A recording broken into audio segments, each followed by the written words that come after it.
Good morning, कैसे हैं आप लोग। तो हिस्ट्री मोस्ट चैलेंजिंग सेक्शन है आपके प्रीलिम्स के लिए।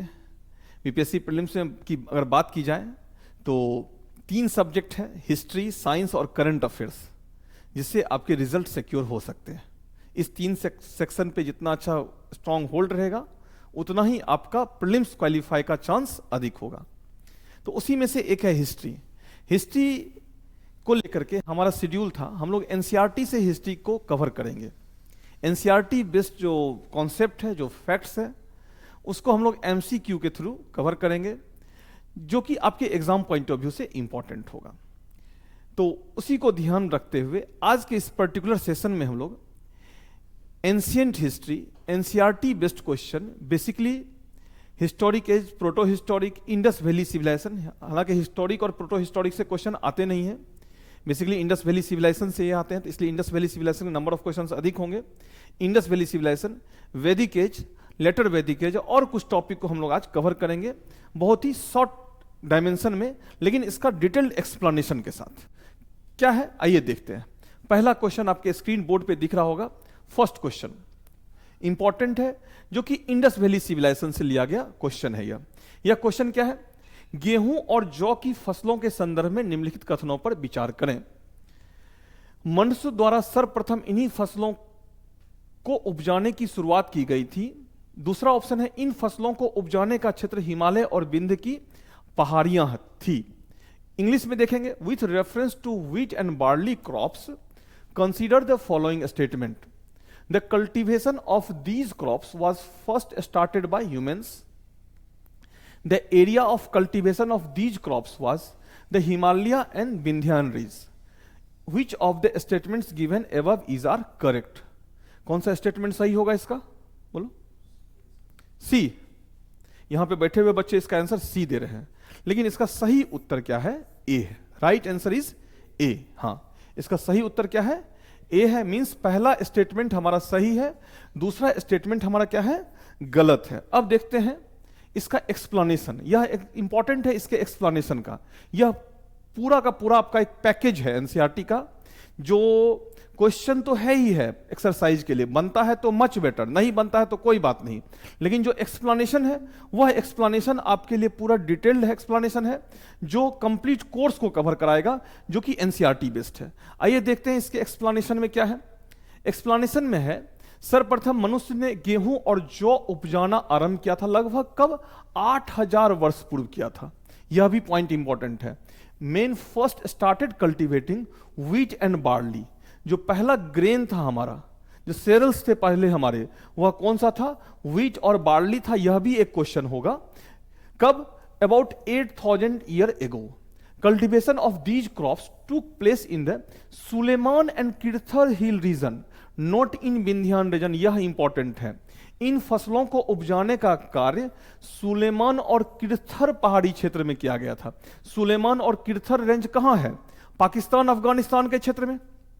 तो वहां पे हुआ था। व्हीट और बार्ली पहला क्रॉप्स था, जिसको हम लोग ये किए थे, ग्रो किए थे। किस रीजन में किए थे? सुलेमान और किर्थर रीजन में, नॉट इन विंध्यान रीजन में नहीं हुआ था। कथन 2 गलत है। गेहूं और जौ उपजाने के प्राचीनतम साक्ष्य जो प्राप्त हुए हैं, जो एविडेंस मिला है, यह भी एग्जाम में इंपॉर्टेंट होगा। वह कहां से मिला है? मेहरगढ़ से मिला है। और मेहरगढ़ कहां है? बलूचिस्तान में। बलूचिस्तान जानते हैं अभी काफी डिस्टर्ब चल रहा है। तो मेरे कहने का सेंस है, यह कंप्लीट एनसीईआरटी का पैकेज है, जिसमें क्वेश्चन के साथ जो डिटेल्ड एक्सप्लेनेशन है वह इंपॉर्टेंट है। और इस एक्सप्लेनेशन के थ्रू आप बहुत ही शॉर्ट फॉर्म में एनसीईआरटी को कवर कर सकते हैं। अब आइए देखते हैं इसमें और क्या एक्सप्लेनेशन। नवीनतम तथ्यों के अनुसार, अकॉर्डिंग टू लेटेस्ट फैक्ट्स, प्राचीनतम साक्ष्य संत कबीर नगर। संत कबीर नगर कहां है? मुझे कमेंट बॉक्स में बताएंगे किस स्टेट में है यह। कि लहुरा देव में पाए गए ये साक्ष्य लगभग 9000 से 8000 ईस्वी वर्ष पूर्व के हैं। गौरव था मध्य भारत की विंध्य पहाड़ी क्षेत्र, अन्य कुछ ऐसे जहां कृषि का विकास हुआ है। तो ये इंपॉर्टेंट है, ये जो है एग्जाम पॉइंट ऑफ व्यू से आपके क्वेश्चंस हैं ये। ठीक है, चलिए नेक्स्ट क्वेश्चन के हम लोग मूव करते हैं। Question number 2। गंगा नदी के दक्षिण में इसकी सहायक नदी सोन के आसपास का क्षेत्र प्राचीन काल में किस नाम से जाना जाता था? मुझे लगता है यह क्वेश्चन बीपीएससी ने पूछ रखा है, एग्जैक्ट नहीं पूछा है तो इससे कुछ मिलता जुलता क्वेश्चन पूछा है। By what name was the area south of the river Ganga and its tributary river Son is known in ancient times? Options are Avanti, Vajji, Kashi और मगध। तो इसका सही उत्तर क्या होगा? मगध। एग्जैक्टली यहां पे बैठे हुए बच्चों ने सही आंसर दिया है, राइट आंसर इज मगध। आइए इसके साथ भी कुछ डिटेल्ड एक्सप्लेनेशन लेते हैं हम लोग, जो आपके एग्जाम पॉइंट ऑफ व्यू से क्या होगा वह इंपॉर्टेंट होगा। सॉरी, क्या है? सोन नदी के आसपास का क्षेत्र प्राचीन काल में मगध कहलाता था। क्या कहलाता था? मगध कहलाता था। मगध प्राचीन काल का पहला बड़ा राज्य था। इसके शासक बहुत शक्तिशाली थे, उन्होंने एक विशाल राज्य स्थापित किया था। मगध साम्राज्य का उत्कर्ष ईस्वी पूर्व 6ठी शताब्दी में हुआ था। मगध साम्राज्य का वास्तविक संस्थापक, यह क्वेश्चन पूछा हुआ है, वह कौन थे? बिंबसार थे। जो मगध साम्राज्य के वास्तविक संस्थापक, जो मगध साम्राज्य था, मगध शासन के स्थापक नहीं, वास्तविक ये कौन थे? बिंबसार थे। और उनका पीरियड कब से कब था? 544 से 492 बीसी में था। इंग्लिश में देखेंगे, the area around Son river was called Magadha in ancient times.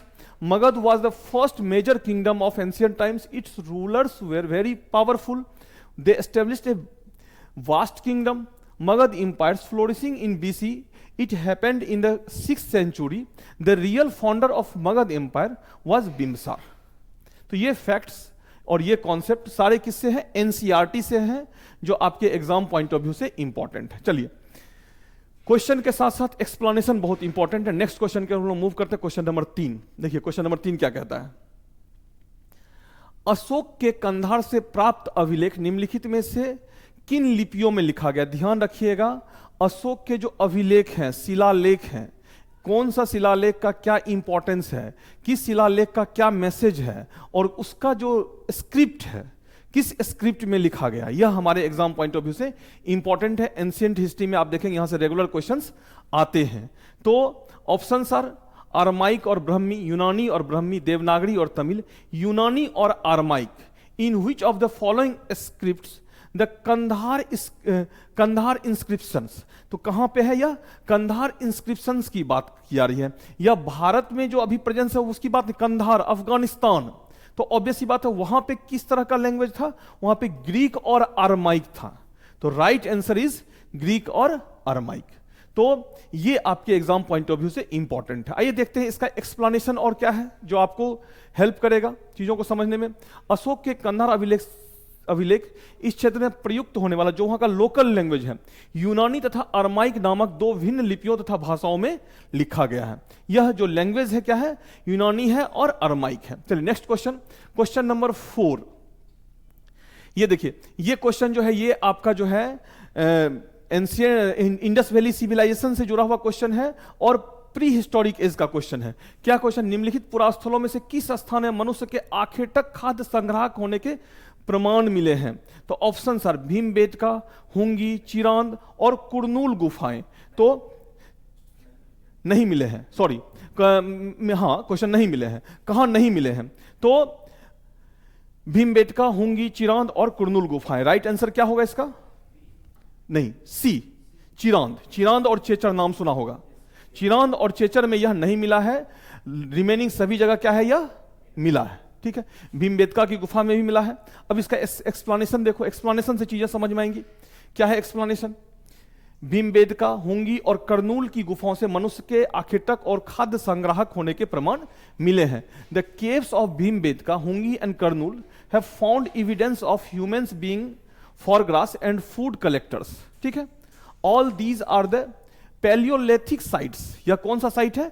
Palaeolithic site से पूरा पाषाणिक स्थल है। हम लोग पढ़ते हैं पाषाणिक, पूरा पाषाणिक स्थल है। बाकी चिरांद जो है यह क्या है? यह नियोलिथिक प्लेस है। तो यह भी हमारे एग्जाम पॉइंट ऑफ व्यू से इंपॉर्टेंट है, चूंकि एनसीईआरटी लिखता है तो कभी भी यह क्वेश्चन का पार्ट हो सकता है। हुंगी और कुरनूल गुफाएं तुंगभद्रा नदी के किनारे स्थित है। मींस हुंगी एंड कुरनूल कहां है? यह Tungabhadra river. Tungabhadra river means दक्षिण भारत। तो यह इंपॉर्टेंट है। तो ये क्वेश्चन भी आपके एग्जाम पॉइंट ऑफ व्यू से इंपॉर्टेंट है। क्वेश्चन तो इंपॉर्टेंट है ही है, क्वेश्चन के साथ साथ एक्सप्लेनेशन जो है वह अधिक इंपॉर्टेंट है, जो आपके, सॉरी ये क्वेश्चन रिपीट था, नहीं क्वेश्चन रिपीट नहीं था, सॉरी हाँ सॉरी वेरी सॉरी, क्वेश्चन दूसरा है, ऑप्शन से मुझे लगा रिपीट था। क्वेश्चन है आपका, निम्नलिखित में से राख के साक्ष्य किस पुरापाषाणिक स्थल से मिला है? मींस क्या, राख के साक्ष्य की बात कर रहा है, या from which of the following palaeolithic sites, जो पैलियोलिथिक साइट्स है, evidence of ash has been found, Bhimbetka caves, Kurnool caves, Koldihwa और होंगी। राइट आंसर क्या होगा इसका, क्या होगा? Kurnool, B, yes right answer is B, perfect. इसका सही उत्तर क्या है? बी है, कुरनूल गुफा है। चलिए इसका एक्सप्लेनेशन देखते हैं हम लोग।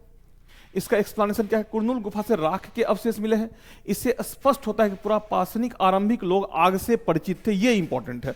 अगर आपसे पूछा जाए जो पुरापाषाणिक लोग आग से परिचित थे कि नहीं थे, परिचित थे, और इसका एविडेंस कहां से मिला है, तो कुरनूल गुफा से मिला है। यह दो क्वेश्चन ऑटोमेटिकली यहां से आपके बनेंगे, चूंकि एनसीईआरटी में दिया हुआ है, और चीजें जो एनसीईआरटी में फैक्ट्स है या कॉन्सेप्ट है, आइदर वह हिस्ट्री, हम लोग हिस्ट्री पे बात कर, लेकिन जिस भी सब्जेक्ट में वह है, वह हमारा कभी ना कभी एग्जाम में क्वेश्चन बनता ही है। तो ये बहुत इंपॉर्टेंट है आपके एग्जाम पॉइंट ऑफ व्यू। चलिए नेक्स्ट क्वेश्चन की ओर हम लोग मूव करते हैं।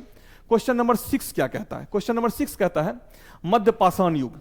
हम लोग आ गए अब किस एज में? मेसोलिथिक एज में आ गए।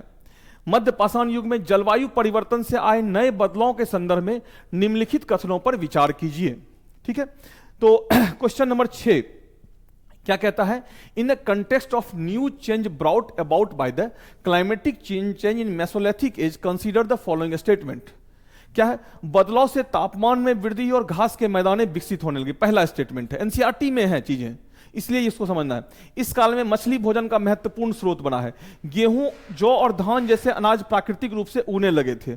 उपरोक्त में से कौन से कथन सत्य हैं? अब यहां पे थोड़ा सा ऑप्शन आपको दिख नहीं रहा होगा, यहां पे अब ऑप्शन आपको दिखेगा। ए का केवल 1, बी का 2, सी का 2 और 3, डी का 1, 2 और 3। तो इसका जो सही आंसर है वह क्या होगा? डी होगा, एग्जैक्टली 1, 2 एंड 3। यह तीनों ही स्टेटमेंट क्या है? सही है। अब ये इंपॉर्टेंट, डोंट बी कंफ्यूज, एकदम कंफ्यूज नहीं करना है। मेसोलिथिक एज में ये सारे डेवलपमेंट शुरू हो गए थे, ये सारी चीजें थी। आप नहीं हो तो एज इट इज फैक्ट्स याद कर लीजिए, क्योंकि एनसीईआरटी में है तो कहीं ना कहीं हमारा क्वेश्चन होगा। या इसका एक्सप्लेनेशन देखेंगे तो उपयुक्त तीनों कथन सही है। All the above the 3 statements are correct. लगभग 12,000 वर्ष पूर्व आए पर्यावरणीय बदलाव के काल को मध्य पाषाण युग अथवा मेसोलिथिक कहते हैं। जो इन्वायरमेंटल चेंज हुआ है उसी पीरियड को हम लोग क्या कहते हैं? मेसोलिथिक कहते हैं। इस युग में जलवायु में आए बदलाव से जो तापमान में वृद्धि हुई, जो टेम्परेचर इनकी, उससे घास वाले मैदान बनने लगे। घास क्षेत्र बढ़ने से घास में खाने वाले जीव भी बढ़े, मीन्स हर्बीवोरस यहाँ पे आना शुरू हो गया है। घास जो है पायोनियर प्लांट है, प्राथमिक पादप है, और जैसे ही प्राथमिक पादप आएगा तो इकोसिस्टम डेवलप होने शुरू हो जाएंगे। जो ये प्राइमरी प्रोड्यूसर्स हैं, वनस्पतियां विकसित होंगी, तो वनस्पतियां विकसित होंगी तो उसको यूज करने वाला हर्बीवोरस भी क्या होगा? यहां पे डेवलप होना शुरू हो गया। मछली इसी काल में भोजन का महत्वपूर्ण स्रोत बना। गेहूं, जौ, धान प्राकृतिक रूप से उगने लगे, नेचुरली ग्रो होने लगा। अतः लोगों ने इन्हें इकट्ठा किया और समय के साथ इन्हें खुद उपजाना सीख लिया। ये सब डेवलपमेंट कब हुआ है? ये सब डेवलपमेंट मेसोलिथिक एज में हुआ है। चलिए नेक्स्ट क्वेश्चन की ओर हम लोग मूव करते हैं। क्वेश्चन नंबर 7, मानव सभ्यता के आरंभिक काल में प्रागैतिहासिक काल को सुविधा अनुसार 3 भागों में बांटा गया है।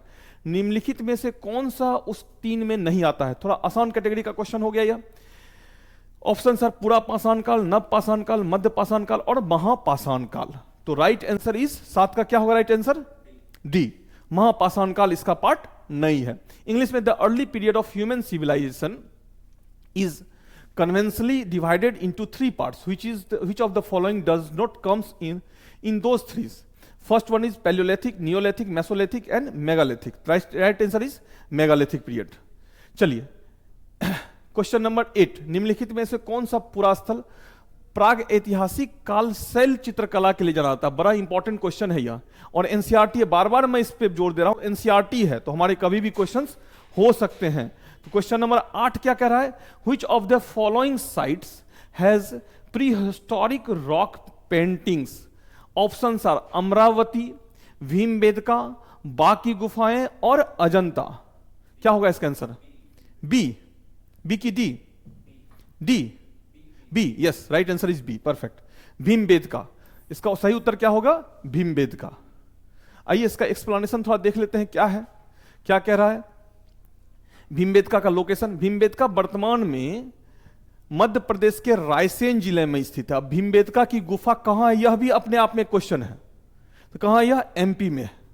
प्रागैतिहासिक शैल चित्रकला के कुछ सुंदर उदाहरण मिले हैं। भीमबेटका के प्रागैतिहासिक कालीन चित्रकला से संबंधित क्या था, जबकि अजंता तथा बाघ गुफा शैलीकृत गुफा चित्रकला मौर्य काल के बाद की है। कब का है यह?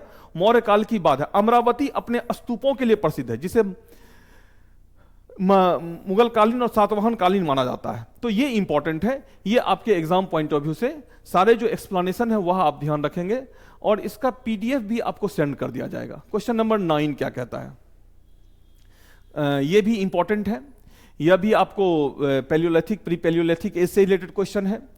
हुंगी के संदर्भ में निम्नलिखित कथनों पर विचार करें। पहला क्वेश्चन, हुंगी से पुरापाषाण युग के कई साक्ष्य प्राप्त हुए हैं। यहां से प्राप्त अधिकांश औजार बलुआ पत्थर से बने होते थे। उपयुक्त में से कौन से कथन सही हैं? तो अब देखिए, with reference to Hunsgi consider the following statement, many evidences of palaeolithic age have been received from the Hunsgi. Second one is, most of the tool obtained from the here were made of sandstone. किससे बना हुआ है वह? Sand stone से बना हुआ है। Question number 9 क्या? सैंड स्टोन से बना हुआ है। तो क्वेश्चन नंबर 9 का राइट आंसर क्या होगा? इसका सही उत्तर क्या होगा? नहीं, ओनली वन। दूसरा स्टेटमेंट गलत है, पहला स्टेटमेंट क्या है हमारा? सही है। हाँ, आइए एक्सप्लेनेशन देखते हैं इसका क्या है। एक्सप्लेनेशन से चीजें क्लियर हो जाएंगे। हुंगी कर्नाटक स्थित पुरापाषाण कालीन स्थल है। अब इंपॉर्टेंट है, यह हुंगी कहां है, यह भी हमारे एग्जाम पॉइंट ऑफ व्यू से इंपॉर्टेंट है। कहां? यह कर्नाटका में है। यहां से प्राप्त कुछ पुरास्थलों से अलग अलग कार्यों में प्रयोग किए जाने वाले कई औजार मिले हैं। हुंगी में अधिकांश औजार चूना पत्थरों से बनाए जाते थे, ना कि बलुआ पत्थरों से। अतः कथन 2 क्या है? गलत है।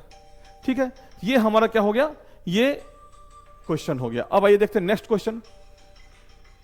मेहरगढ़ से प्राप्त कब्रों में मृतकों के साथ कुछ सामान भी रखा जाता था। इंडस वैली सिविलाइजेशन में हम लोग आ गए। ठीक है, इस क्वेश्चन को पढ़िए एक बार सब लोग।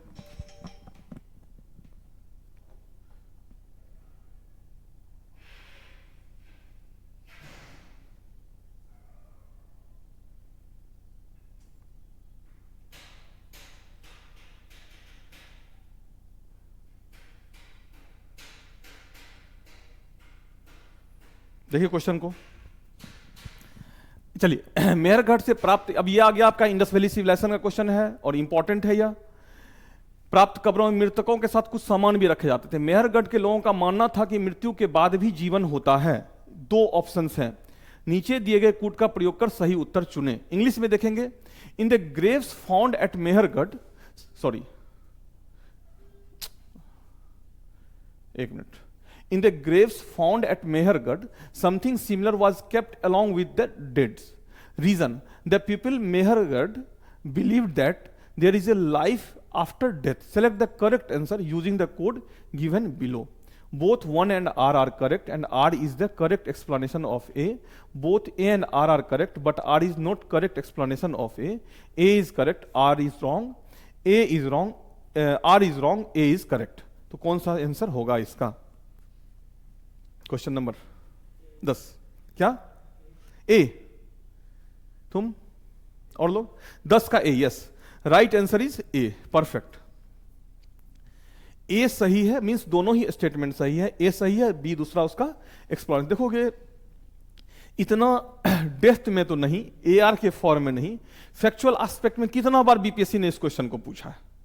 तो चूंकि एनसीईआरटी के फैक्ट्स और जनरल टॉप बुक में भी आपको ये सब चीजें आपको दिखेंगी।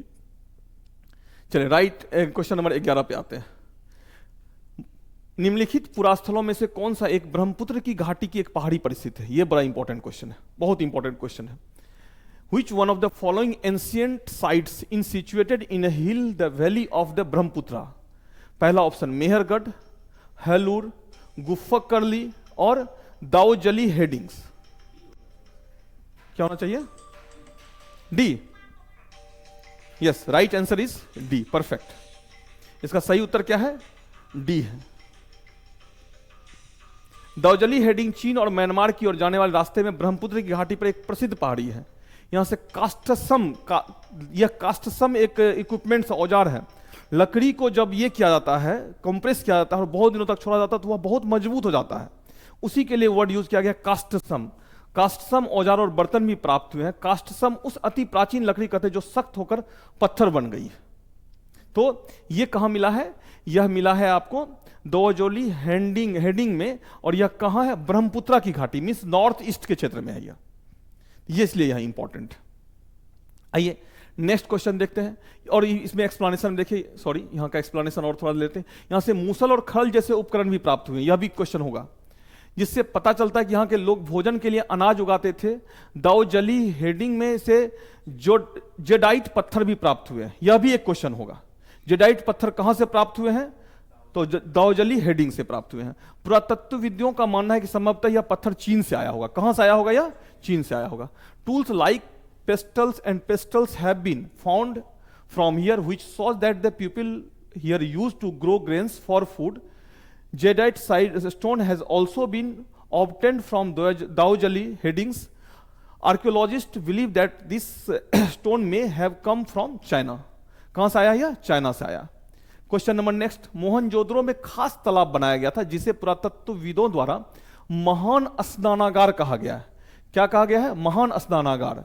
इस स्नानागार की विशेषताओं के संदर्भ में निम्नलिखित में से कौन सा सही नहीं है? यहां पे ट्रू और फॉल्स में भी फंसता है। इस तालाब के बनाने में ईंट और प्लास्टर का इस्तेमाल किया गया था। इसमें पानी के रिसाव को रोकने के लिए प्लास्टर के ऊपर चारकोल की परतें चढ़ाई गई थी। इसमें दोनों तरफ से उतरने के लिए सीढ़ियां बनाई गई थी और चारों और कमरे बनाए गए थे। इसमें पानी भरने के लिए सिंधु नदी से छोटी नहरें निकाली गई थी।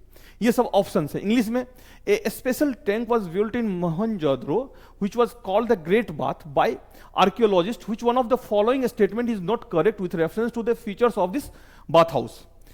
First one is brick and plasters were used to make this pond. A layer of charcoal was placed over the plasters to prevent water seepage. फिर stairs were made for landing in it from baths. Both sides rooms were made all around. A small canals are drawn from the Indus River to fill it with water. तो ये कौन सा सही होगा? इसका answer, एक minute, right answer is B. आपके हिसाब से बी होगा? अभी चेक कर लेते हैं। Right answer is D. A, B और सी सही है, परंतु डी क्या है? गलत। हाँ, कनाल नहीं था वहां पे, ठीक है, क्योंकि इस स्नानागार को भरने के लिए पानी कुएं से निकाला जाता था, उपयोग के बाद इसे खाली कर दिया जाता था। समझे? ये इसका है। तो ये बहुत इंपॉर्टेंट है, नहीं है? इंपॉर्टेंट, बहुत इंपॉर्टेंट है। तो इस तरह से ये जो है एनसीईआरटी का सीरीज आज से स्टार्ट हो गया है, और हम लोग छोटा छोटा टॉपिक, छोटे छोटे पार्ट में इसको पूरे एनसीईआरटी को, एंशिएंट, मिडाइवल और मॉडर्न को कवर करेंगे। इसमें करना क्या है? आप लोगों को क्वेश्चन देखना है, क्वेश्चन के एक्सप्लेनेशन को अधिक देखना है। क्वेश्चन बने ना बने डजंट मैटर, एक्सप्लेनेशन को पढ़ना है, और एक्सप्लेनेशन से क्या करना है?